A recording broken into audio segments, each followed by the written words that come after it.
welcome back to another episode of Creative Pursuits. I'm Casey Parlette. I'm a wildlife sculptor in wood, metal, and stone.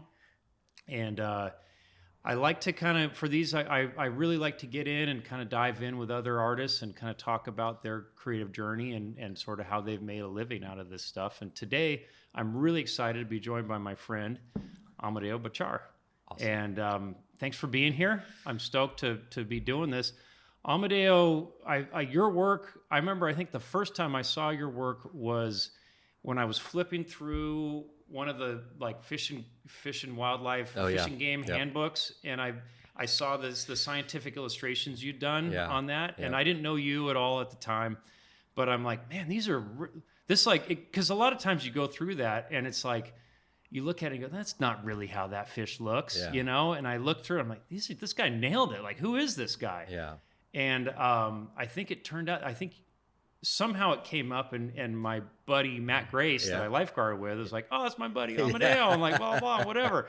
And so then eventually like we met and everything, but your work is awesome. And I don't think there's anybody out there that captures like the wildlife the aquatic wildlife as well as you do. And you do scientific illustrations, but you also do a lot of paintings and stuff like that. Yeah. So yeah, that's awesome. I love that you saw that project because the DFG or DFW now, they they just had black and white pen drawings in there before, which were really clunky. And so it was cool of them to commission, okay, we're going to give a bunch of money to an artist to redo this stuff.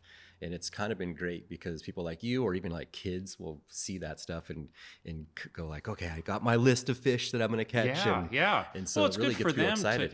Well, it's good for them too, because if you're going, hey, you can't catch this, or you have to be able to identify it for people that are kind of learning. You need to have good imagery of that, and that's where scientific illustration really, I think, is in a lot of ways can be better than a photograph. Yep. Because a photograph is good, but like it's sometimes it just doesn't quite capture it quite as well. And well, especially with fish, you get the reflections, and so you don't get the features or colors, or like just because their colors change after death. Well, half the time, by the time you photograph it, they're gray. 100%. Their colors change. But I tell my students, when I was teaching a lot, was the science illustration world, we're still as illustrators relevant to people who are using those identifications, not just for fun, like birders, right? You look at Sibley's Guide and it's amazing, but fishermen need to see that because if they get the fish wrong, they're getting a ticket, or they're going to get in trouble. There's big consequences. There is consequences. Yeah. So, and when you get a group that's passionate about a certain group of animals, they know it really well, that's not what that looks like. I've seen 100 of those things. So well, that's why your work resonated so well for me. As someone that spent a ton of time out in the water, spearfishing, whatever, like looking at these things, and then see your it actually captured the way that I remembered seeing it in the water in a very meaningful way. So I thought that was really cool. I really appreciate that. That's the goal, right? For me, getting, having the people that spend time underwater to see it go, okay, that's what it looks like, and that's what it feels like. So. Well, and you're very ingrained in the fishing community and in that community. You do all the different, a lot of the different shows, right? Which shows are you doing now? Right now we're doing the PCS over in Orange County there at the fairgrounds, Costa Mesa, and then they're going to do another one in San Diego. They'll do the Del Mar show again. And then I do one in Sacramento. And then I do a little street fair down in San Diego the day at the docks. Yeah. And so it's a really good circuit. It takes up a good part of the year. So I can get a chance to shake hands and meet a lot of people that buy my stuff online. I think that matters a lot. It's huge. Yeah. I think I was talking to a buddy yesterday. We were talking about, and he's a marketing person for a brand I work with, and I was telling him, you get the handshakes, the talking to people is still like the number one.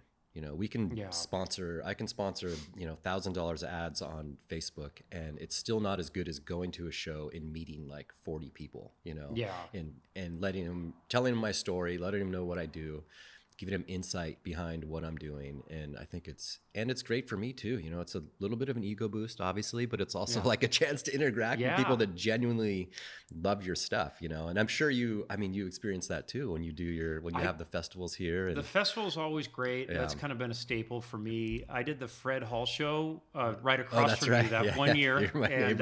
And that was a good show. It was fun. It's kind of, you know, finding the right show for what for this kind of stuff. I think for me, you know, like I think that some of the price points on some of the pieces, it was a good show, but it was a good show because like one guy came through that was like, hey, I want all of this. And I like it. And it was great, right? Yeah. That's awesome. Yeah. But I think like, at least for that show, I kind of felt like I needed to have some more items that were like in a little bit of more approachable price points for that. Have you found that to be the case? Yeah, like you have a pretty big spectrum of stuff. It's a big spectrum, but it doesn't expand to the scope of yours, perhaps. And I offer like really, you know, kind of walk away cheap stuff too, you know, and cheap as in price. So, but I haven't really tapped into having original artwork at those shows. It's always reproductions. Yeah, and I'll take one or two pieces, it's fine with me because it means I've sold and I don't have those pieces, but I would love to put together like a wall that's like, okay, this is like 5 originals here. Yeah. And see what happens. Cause I think the interest is there for some of those fishermen. I think that there's, I mean, and again, this is something that always comes back and getting into the business end of some of this stuff, which is always like, you know, everybody, a lot of times with artists, like, a lot of times, you know, artists kind of want to like avoid the business end. And then there's some business people that like, that's all they want to talk about and like figuring out how to blend that thing. But I mean, if you don't find a way to just like make money, it's a very expensive hobby that's not sustainable as soon as you have to tighten your belt, which happens to me anyhow, all the time. Right. And so, you know, finding that spot, I mean, for me, I think it's sort of gravitated. It sort of happens organically in a sense, but like most of what I do nowadays is commission pieces, and everything I do is all a one-off, you know, original piece for the, you know, I mean, it's just unavoidable with this sort of thing. Yeah. So I'd say 90+% of what I do is commissioned work where people go, oh, I have this space or I have this restaurant or this casino, whatever it is. And let's come up with some concepts and let's make it, which is cool in a sense that like, you know, the scale I can build to, it's you know, it's pre-sold, so I'm not buying a bunch of expensive materials that are just going to sit around and that kind of stuff. But that's sort of been the path that this thing sort of led me down. Do you find that you're not able to do as much stuff? Like in a commission, you're kind of directed, and of course you're off presenting them with like, hey, this is my idea, but you're being kind of guided, right? Do you find that you're missing out on some creative things? It's a little bit of a collaboration in some ways doing a commission. I mean, you kind of pick your clients too, because you know, Which is nice to be able to do, by the way. Thankfully, right. I mean, you don't want to be. There's some people there are some people that you get some real red flags. Yeah. And I'm like, oh man, like I don't know if I need this. I'm gonna charge triple for that one. Yeah. I like try to not get that, but it's in some ways it's led to a lot of creative development because I end up like going, oh well, here's what we could do on this, and I kind of design myself into a corner, right? Like I did this pelican piece where these pelicans are flying past this wave of titanium, and I'm like, oh, that'd be kind of cool. Like do the wave out of titanium and have these full-size pelicans, and they're all cantilevered out for this side of this building and whatever. I'm like, and then you draw it, right? And it's like real easy to draw that. Sure. So I draw it all out, and it's all, you know, whatever. And I'm like, oh, this is pretty cool. And I gave them a few different ideas to go on, and then they picked that one. Yeah. And I'm like, oh crap! Like now I gotta figure out how to make this thing, and like there's no playbook for it. I mean, there's no.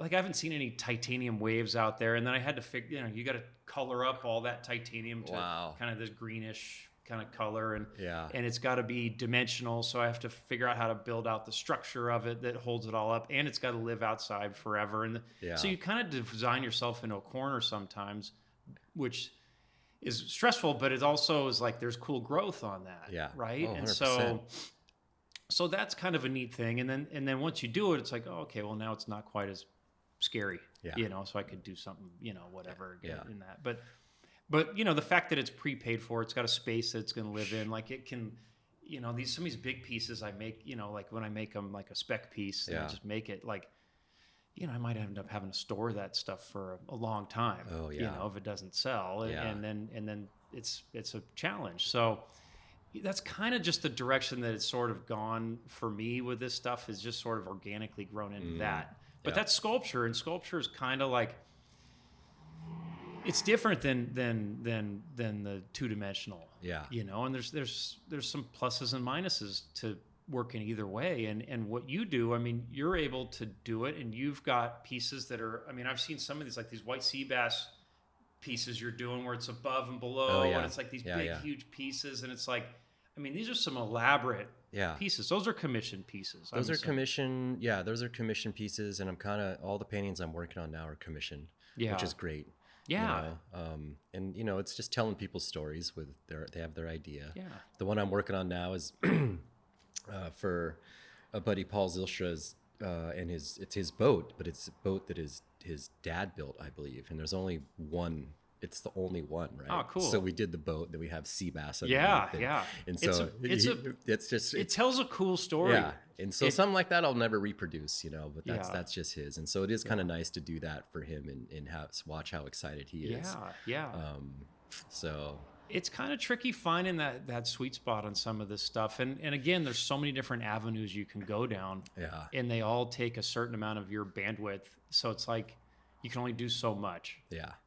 But so I mean, you're doing, are those shows like the fishing shows and that, is that most of what you're doing in terms of your sales, marketing, outreach kind of stuff? It's a big part of it. Yeah. The e-commerce stuff goes really well, as far as and just selling. It's kind of have like this, I have this, it's like my flywheel of successful stuff, which is just the straight fish over chart print, Yeah. So I'll take the fish, put it over a chart of an area, and then, people in Galveston have a red fish over Galveston, So it really, that's kind of like the thing that kind of keeps things going. We sell a lot of those. That's sort of the bread and butter item. Bread for sure. And it kind of, and it's super accessible, right? Because it's just a simple science illustration identification of a fish.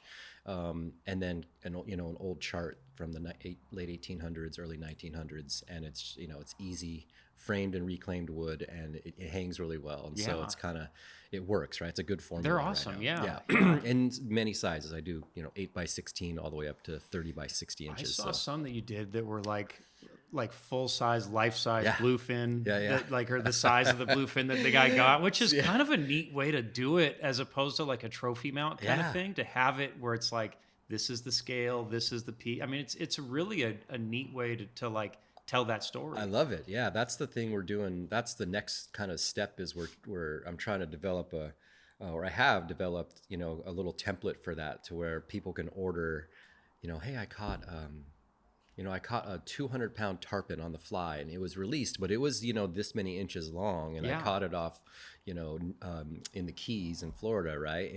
And so now I can make them a life-size print of that tarpon, and then put the chart of the Keys where they caught it, and then put like a little stamp at the bottom that says, the length of the fish, what tippet they caught it on, what fly. Cool. Yeah. Because that gives them, it's really personal. It's an original to them, in a sense. And then they get to kind of retell that story. And I think they, at the shows, I find out a lot about how much people don't want to hang fish mounts in their house, Yeah, well, but the artwork works a little bit better, the artwork kind of, it hits on a few different levels, and I mean, even like I've had a few people with like lobsters over the years, and you've seen the lobsters I do. Yeah. And they're all, they're all forged, welded, but they're pretty anatomically accurate lobsters. Awesome. They're fun, but they're, but again, I mean, for a lot of people, like, I mean, people like going out and getting lobsters. I love going out and getting lobsters. It's great. Yeah. But the biggest lobster I ever got, like I caught it and I'm like, oh, cool. And then I released it, because that's, those big ones are kind of the breeders. And so it's nice to kind of put those out. But, to make one, I mean, again, it's just sort of like you said, it's a measurement thing. Yeah. And to make one that's sort of in that size range, and then have that, instead of having it you know, and then knowing it's still potentially out there, Yeah. just cruising around. Yeah. You know, and it also, again, it kind of hits on a few different levels where it's not just a dead lobster carapace. It's an art piece. Yep. You know, it's a little more durable. Like Yeah. my you know, in my family, like there's my uncle had some that were, I mean, big ones from back in the day. Yeah. And somebody goes to clean the cobwebs off of it, and it man. breaks an antenna off. And I mean, they're not that, you know, but the bronze is pretty durable. The Like, bronze not going anywhere. You could throw a rock at it, and it's fine, you know. But it's kind of a way to kind of tell similar sort of thing to kind of tell that story and have that memory, because again, I think all art sort of tells a story. Yeah. And that's the goal of all art, is to tell these stories. And I think having the scale in there is a big part of it. You know, like that lobster that you do at size for someone, you know, 10-pound bug is big. It's big. And people don't understand it. In a picture, it doesn't work, but you see it like 3-dimensionally or even just in 2-dimensional space. Yeah. You're like, holy moly, that thing is that tall. Like the antenna are this long, you know? It's so, very different, you very know? different. And again, with pictures, there's a million pictures. And Yeah. I've got pictures of Brooks holding the lobster, like a legal size one. He's got his arm stretched out Looks as far as 18 it'll go. pounds. It looks like it's like a 30-pound lobster, you know? But but to actually, like you said, to have it where it's like, this is the scale, and it does have impact. I think it's really cool. We did I went out and did the iCast with Salty Crew and Turtle Box, and I brought out, so Zane Grey's famous, you know, fisherman, kind of back in the, like in the ilk of, you know, like Hemingway and stuff. So I researched what his biggest bluefin was, you know, and he caught it on whatever line they were using, like Dacron or something like that, you know, an old rod, but it was like 700 and something pounds. I'm like, okay, what does a 700 and something pound bluefin tape out to? And so I printed one that was that big. And so at the show, I'd take it and to certain people and just roll it out on the floor. And everyone was just like, what the heck? You know? Yeah. And there's very few people that actually understood the scale of that just in length, you know? Oh, But the issue for me was that the girth is not translated in that, you know, because you forget, like, bluefin are so round, you know? They're about as round as they are long. Yeah, they're just like big footballs. Yeah. But even just the length and the scale, people were laying down next to it and taking pictures That's with cool. it, you know? That's and so cool. it was really fun to see that, and they got excited about that. I think it's fun. Well, that's the neat thing. I mean, again, with the sculpture stuff, building the stuff, like the big stuff, it does seem to matter. I mean, it's, you know, I mean, again, getting back to the lobsters, like I did, the last one I did was, I mean, it was bigger than any lobster we have around here. Although, again, when I had it out at the festivals with guys, you know, I displayed it, and there's goes, oh yeah, I saw one that big, but it would have been like the equivalent of like a 35, 40 pounder, you know, which is, maybe there's one out there somewhere deep in Baja. But even the guys, even the guys that, you know, back in the day, whatever, I haven't heard too many reliable tales, but there was a number of people that came out like, oh yeah, I saw him that big, but I guess it's as big as it looks when you see a big one underwater. Yeah, that's a good point. So, you know, I mean, I guess that counts for something. I mean, I haven't done much. I've done a little bit of lobster diving, but a lot of abalone diving. And my first dive of the year, every abalone looked like it was 10 inches. Massive. Yeah, just all 12-inch abs, so they're huge. Yeah, and then you get them back up. You're like, okay. They shrink somehow. Yeah, it's funny how that happens. So, but this is great. I love it. It caters to the fish stories from fishermen, you know? Like, yeah. Well, and you've successfully branched your stuff into clothing, and like I think you've teamed up with Salty Crew on some stuff. I mean, you've kind of, how does that sort of work? Because you've got your imagery. How do you sort of, is it a licensing kind of thing? Like, how does that? Because I've even got a cooler, like a igloo cooler that's got one of your yellowtail paintings on it. I mean, it's really cool. Yeah. It's licensing. I mean, I did it myself for a little while. Like, tried to, you know, make my own apparel brand, and it was just hard to manage all that stuff. Well, so I kind of stopped. Store it, and then you got to ship it, and you got to do. I mean, it's a lot. Think about storing racks of T-shirts in a shop, right? You dust and all that kind of stuff. In my place, everything just gets destroyed. Yeah. So with Salty Crew, it was great. With any of those other brands, it's been great because it's a licensing deal, and so they just license the artwork, digital form of the artwork.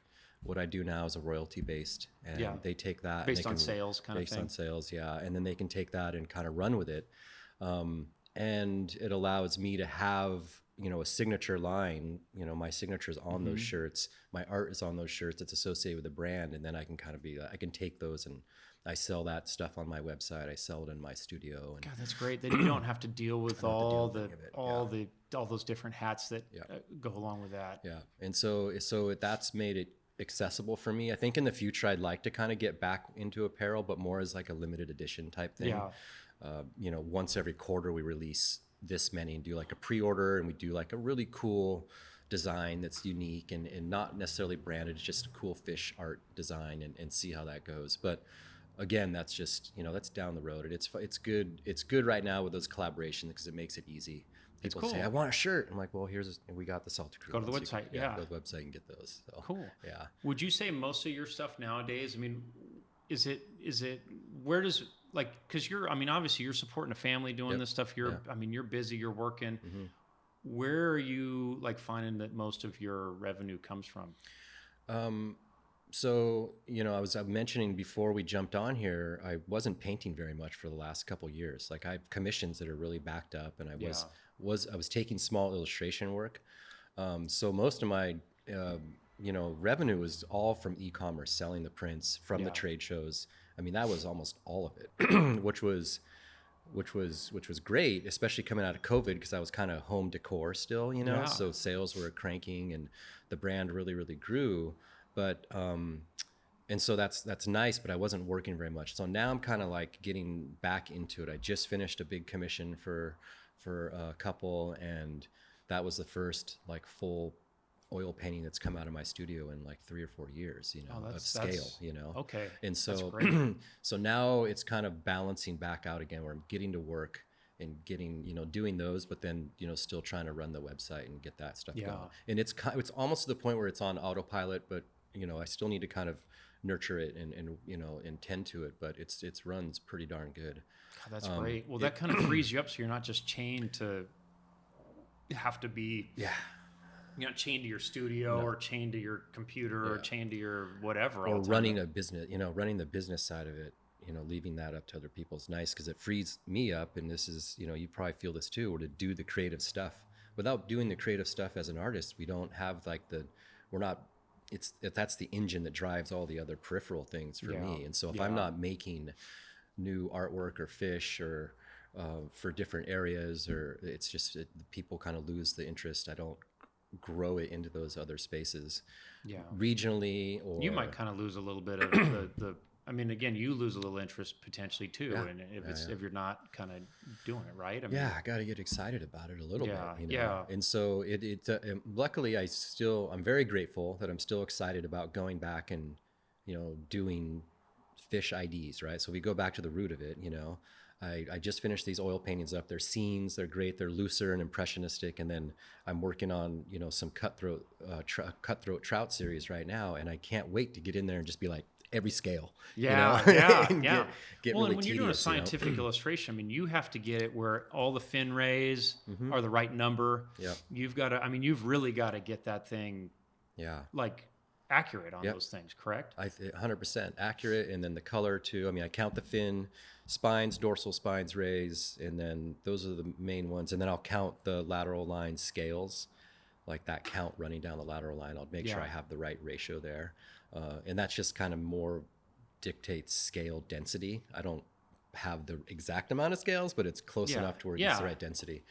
And then you got to nail it for color variation that is acceptable for a fish that size. You know, fish at certain, like smaller fish look different than bigger, and they kind of change, morph a little bit. Or they do. They get bigger ones maybe aren't as sometimes. bright, you know. And so paying attention to that for the fishermen, I think, is really important, because I don't want to paint a rainbow trout with par marks that looks like a 15-pounder. You know, it's not going to have that. So just being aware of that kind of stuff.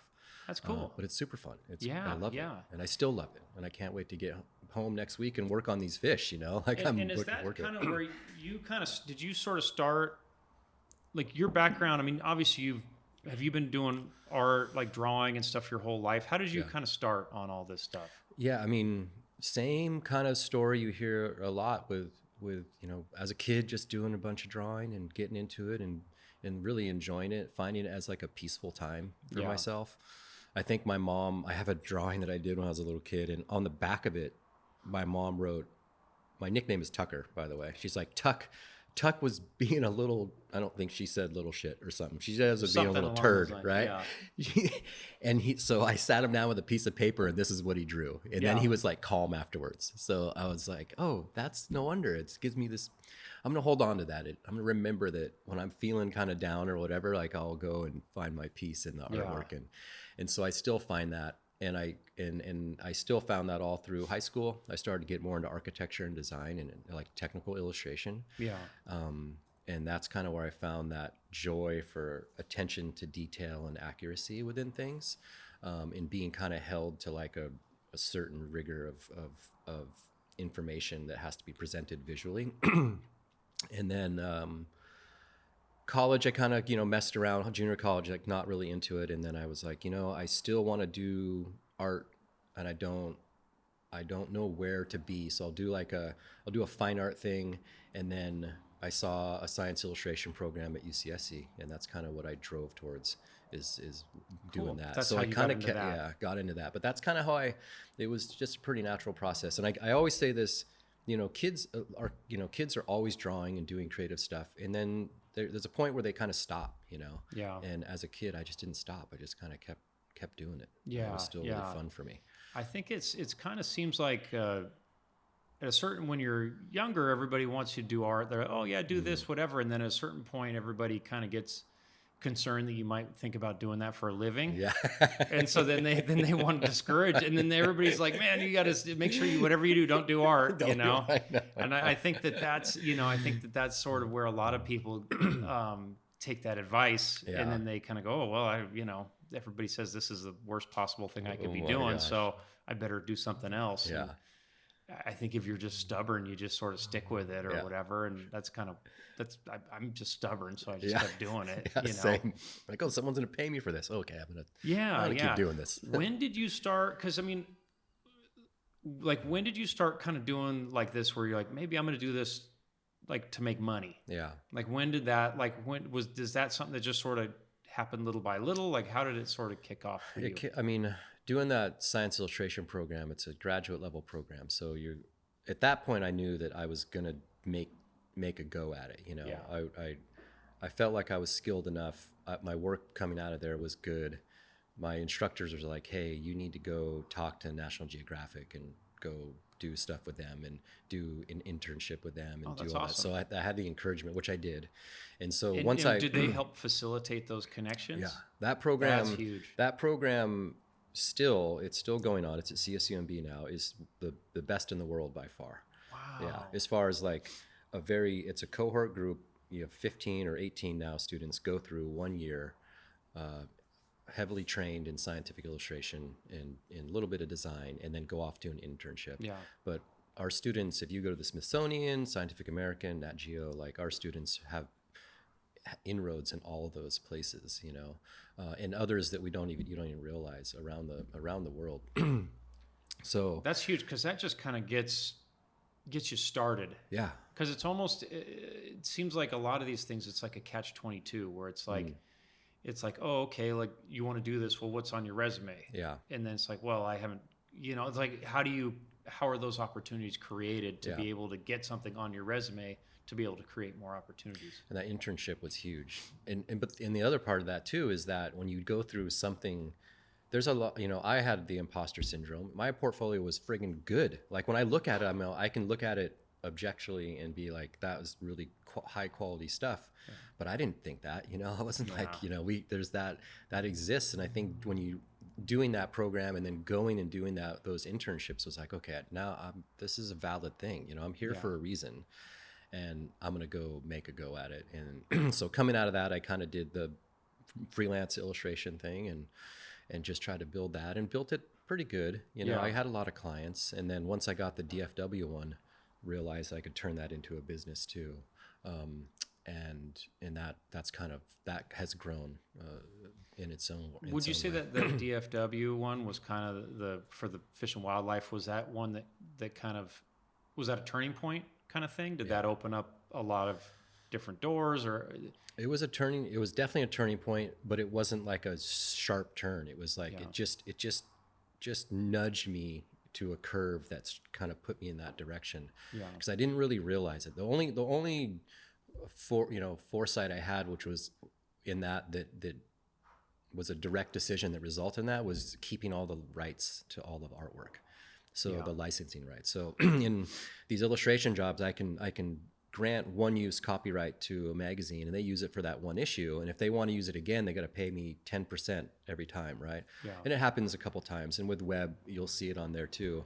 But sometimes you can, some people they'll do identifications for a book, but then it's a work for hire, and they sell all the copyright of those, let's say, birds or whatever, to that book, and then that company can do whatever they want with them. But then the artist illustrator doesn't have any right to those. They can't print them, they can't sell them again.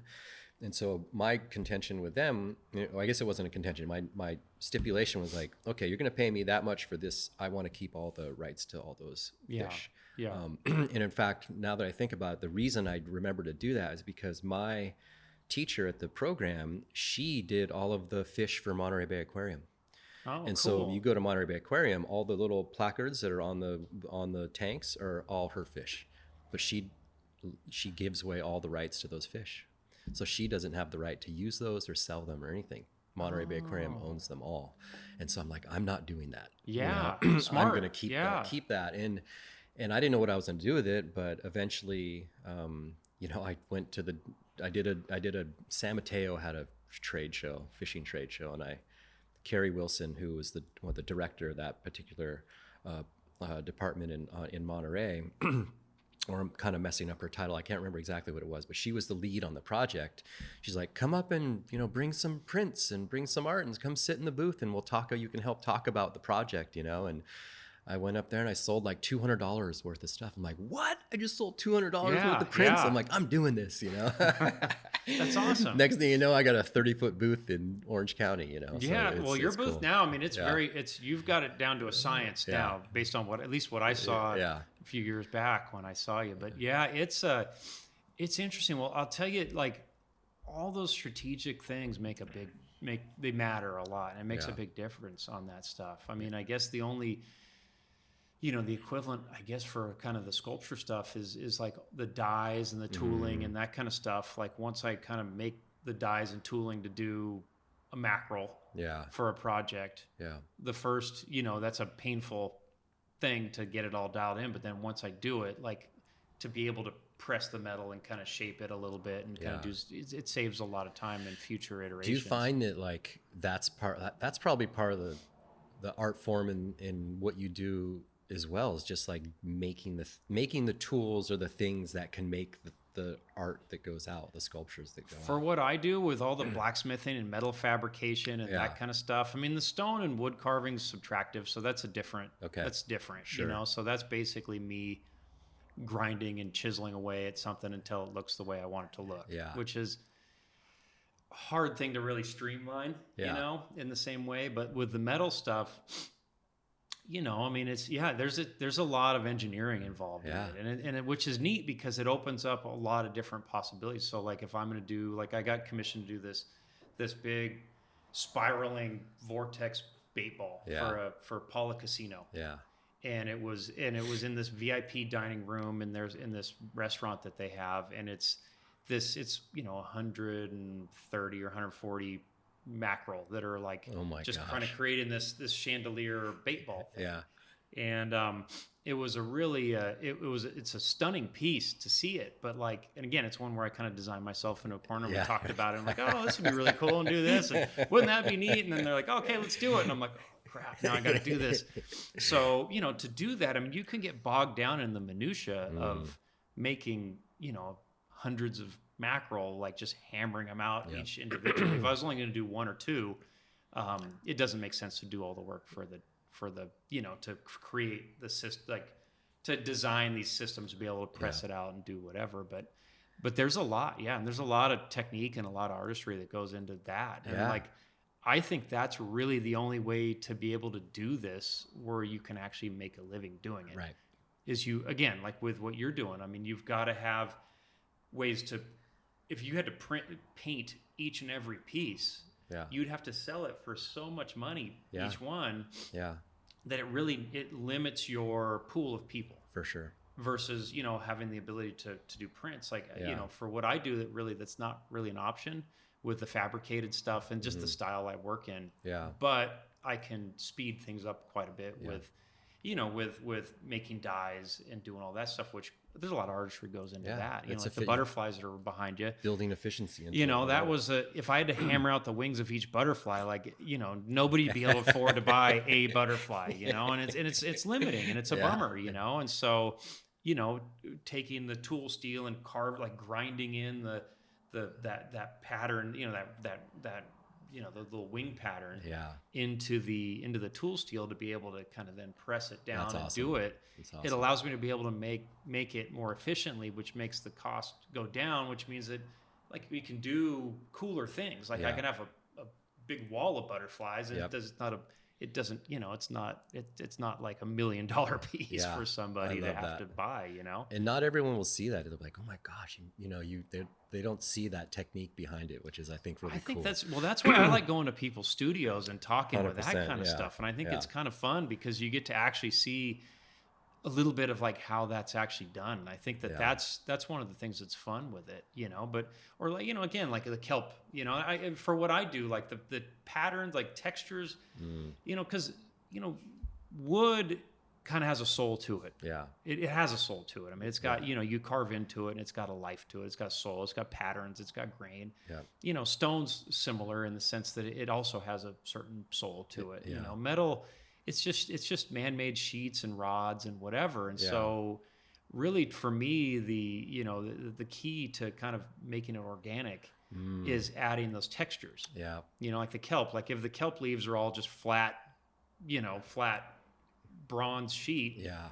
it misses something that's very pertinent to the experience Yeah. of being out in the water swimming through that Yeah. stuff. And so like when I went to go originally do kelp, I'm like, kind of, I really need to get this pattern in there. And so it was like this whole process of like figuring out how to do it and kind of refining it. And then, you know, again, you do it and it's like, you go a lot of different directions and it's been, you know, time, money, resources, whatever, and stuff that can be dead ends. And then eventually you figure out something that works and it's great. Yeah. And then you can kind of use that for the future to kind of add that in. And then as you kind of get more and more of those things, like I've got these, you know, I've done all these separate different like tide pool elements over the years. Yeah. And now it's almost like, you know, I've kind of figured out how to do them. So now I can kind of like build these full ecosystems with all the different elements because I figured out the, That's so you know, how to awesome. do it, you know? And so it's kind of not like earlier on it was like one or two elements. Now it's like a whole ecosystem. Yeah. Because I have those to be able to draw from. I you love know? that. I Yeah. love just backtracking a sec. Like I didn't really think of it that way, and it makes a ton of sense. You have stone and wood that have the soul, but the metal is just raw. And so a lot of your work going into those pieces is making that the metal match that. And I think that's actually something you're really, really good at, you know, where you Thank you. start to see the textures and there's a difference in material, obviously. And there's difference, but then it's cohesive because you've brought the metal up to the level of the soul that the wood has. You feel You know can what I kind of mean? hammer life into it a little bit. You're hammering Yeah. the life into it Yeah. and just seeing those hammer marks over and over again because the wood has that, you know, it's been weathered, it's been growing, it's been pushed through its development, you know, and so you have to kind of like push that metal through it too, you know, so which is kind of cool. Yeah, well, that's where like I like the handwork, like the blacksmithing and that kind of stuff. Really, it does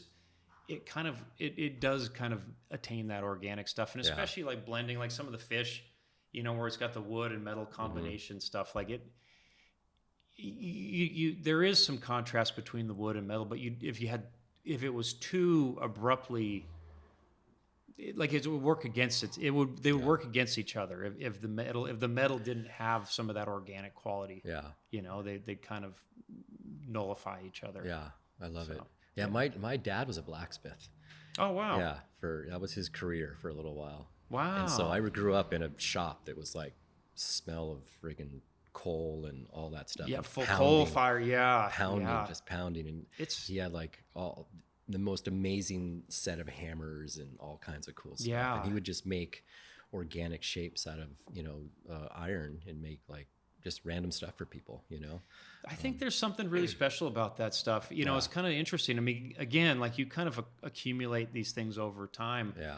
you know, but like a buddy of mine, there's not a ton of blacksmiths out there. No. It seems like there's kind of, it's getting a little bit of a renaissance Yeah. now, you Yeah. know, where there's more people kind of getting into There's, it. there's but a homesteading movement that's going on. it seems like there's people want to something, make yeah. they want to make their own sauerkraut. Make And they stuff. want to be Yeah, like and make a blacksmiths. hammer knife Yeah. and do whatever. Like, I want to learn how to shoe horses. you Yeah, know? which I think is really cool. I think, is. I think It is. people doing anything like I think is great. 100%. But yeah. you know, I mean, even like just within that community, like a friend of mine that I learned a lot of blacksmithing stuff from, Joe Taylor. Okay.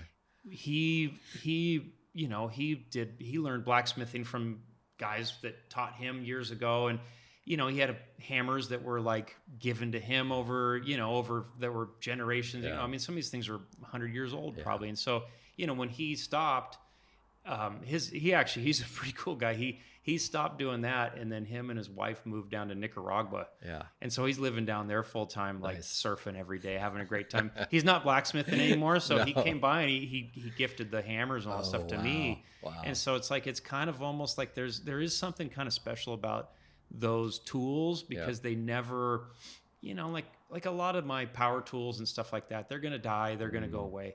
But like those hammers and the anvils and like some of these old clamps and stuff like that, I mean, they're already hundreds of years old. They're going to be, you know, around for hundreds of years more. Yep. I mean, you know, my kids can Yep. still be using that stuff. And there's something kind of special about that. Is something, I mean, again, like art being one of those things too, that's like, we live in this throwaway society. Yeah. Most of the stuff that we buy, that we interact with, whatever, is going to end up in a landfill. Yeah. You know, I think, you know, some of those old tool, like things like that, good art, you know, like stuff like that is some of the few things that might be able to kind of transcend that landfill thing. And kind of, I mean, like your work is something that, like, you know, like those fish that you do, I mean, it becomes part of the family story. Yeah. Yeah. And then that, once it kind of becomes part of the family story, like it becomes a generational piece. Yeah. Yeah. And that's a neat thing. That's a super neat thing. I dropped off some care package to a buddy on the way down, and I popped into his house real quick, but he's got a lot of original art in there that was his grandmother's, and I can't remember her name. She's a beautiful painter. And we were talking about how, and his kids are younger too, and you know, growing up in the house and seeing that, he saw it when he was a kid in his grandmother's house. Now his kids see it too, but we don't realize how much of an impact that has on us as little kids. So I was telling them all, you know, when I was a kid in my house, we had a giant map of California that was from like 1918. It was like a mining map, you know, and it was huge. It was maybe 5 feet by 7 feet, right? Big scroll, like one you'd see in a classroom or something like that. But it was a really old chart. And I used to look at that thing going like, oh, I want to go there and there. And I'm like, no wonder I print all these fish over old charts, you know? Like I just grew up loving that feeling and that quality of it, you know? And I think that having art in the house or whatever it may be, it's just going to have such an impact, subliminally, or whether you kind of take it and like put it into your work or whatever down the road. I think it's nothing but positives. I mean, I see what you're doing with your daughter, and she's involved in your business. She's doing stuff. I mean, what a rich childhood. And I don't see how that can possibly have any negative downstream effects. No. You know what I mean? Like I've got my kids, you know, Brooks and Koa. I mean, I go, hey, what do we want to do? They go, I want to go to the studio and you know, and do it. And Brooks could be here all day. I mean, he's like, he's at the point now where, I mean, he'll put in an 8-hour day of just grinding away or hammering on stuff. Yeah. Koa's 3. So, I mean, it's a little shorter attention span, but still, like, I think just getting their hands and stuff and doing it and kind of seeing what you actually do for a living and being involved in that. I think that's kind of an important thing. I think it is too. It helps them understand, you know, like what's going on with their family, and then they get that, and it can be a gateway to understanding like business and money a little bit, and like managing your, you know, I was talking to someone the other day about chores, doing chores. My girlfriend, talking to my girlfriend about chores, and you know how important those are. It's not just to get stuff done around the house. It's we got to teach these kids how to friggin' be adults, you know. Yeah, And if we're yeah. sitting there doing everything for them, they're never going to learn how to do gonna be a anything. rude It's going to be awakening tough. someday. They're going to Yeah. move into their own place. They're not going to know how to do anything. So I think including them in all the stuff that we do is super Yeah, important. you yeah. know? I think you do a great job of that, and that's something I've always been. For me, I mean, Gina and I, we try to, we try to do the stuff that we want to do, and just bring them along with us. And and they're, I mean, it's you kind of have to go slow at first, but I mean, it's eventually like you get them, and they're kind of like now Brooks is going, hey, let's go get some lobsters, like let's go do whatever, and and he's kind of starting to get to the point where he's he's getting after it, and he's kind of motivating me to get after it a little bit more, and I think I think that's a huge thing. I know, I love that. I love it. Well, and also, so the other thing, I mean, your work obviously to capture your subject matter as well as you do. Yeah. You've got to spend a lot of time, like you got to actually go out and see all these different species and all this stuff out in the field, like see like how they actually are, like see the colors, like you're diving with all, I mean, spear fishing, diving, fishing, doing all of it quite a bit. Try to do it as much, not as, obviously the classic thing is not as much as I want to be, right? But, but yeah, definitely. I think it's important. I think it's important to see those things, to talk to people who see them, to like experience just what light does, what space does underwater, you know, how the behavior of, just like the body, fish's bodies change in and out of the water, in the water, the way their spines are when they're alive are different, and so how they orient themselves compared to when they're on a bed of ice, and so seeing how that works is really important. Seeing something move, swim over time and watch how those movements change really helps me in that two-dimensional space kind of mimic some of those poses, and capture like, okay, well, I want to capture the fish moving, but I want to capture it. Where is it moving to, and then what's its next move? So I'm trying to bring that into the artwork, and I think seeing that is super important. And that's that's aside from just getting color and getting light and all that stuff right too. And you really have to, nature has all the answers. It's all there. You just have to look at it, and you have to see it, and you have to sometimes you got to problem solve. You're like, how the heck why does that look like that? Like, how the heck is that attached? What's that fin doing? And so you just have to kind of spend some time doing that. And you can't do that in a photo. You have to see it, the real thing. So and it's fun to be out there and doing that. I mean, I think it kind of charges you up a little bit. Yeah, sure. I think it's hugely important. I think it's getting the anatomy right. Again, I mean, full disclosure, a lot of the stuff I use your imagery for like, I basically use your stuff as my reference material. I use for all my stuff is yours. My reference material for my stuff is mine too. Like, what does that fish look like? Well, I did a really good drawing. Like, I'm doing a bunch of tuna right now, and I'm like, I got, your bluefin image was the best thing going. And so cool. for the anatomy, it's great. And for proportions and, sizing and that kind of stuff. I love that. Yeah. The movement, though, again, and if you're capturing life, the movement is one of those things that's kind of, you almost have to do it by feel.